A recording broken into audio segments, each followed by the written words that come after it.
আজকে দেখেন কি ভাজি করে ভাত খেলাম। এখানে বালা চাউ দিয়ে ডিম ভাজি করব, খুবই মজা লাগে। এই বালা চাউ দিয়ে ডিম ভাজি একবার করে দেখেন, খুব খেতে খুবই মজা লাগে। এইভাবে ডিমটাকে ছেড়ে দিবেন। যারা পেঁয়াজ মরিচ ধনিয়া পাতা দিয়ে খাবেন এটা তো আরও মজা, এটা আমার ছেলে খাবে।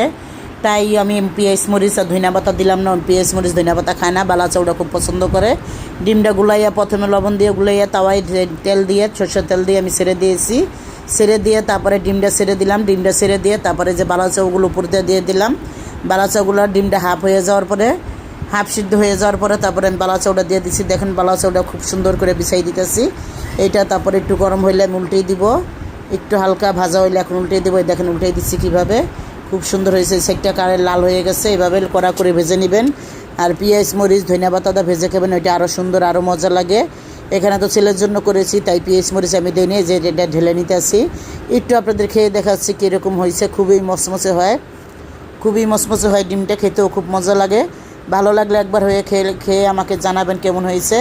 এটা মনে হয় প্রথম আমরাই করতে আসি বালা চাউদা ডিম ভাজা, খুব মজা লাগে, খুবই মজা হয়েছে, সেই স্বাদ।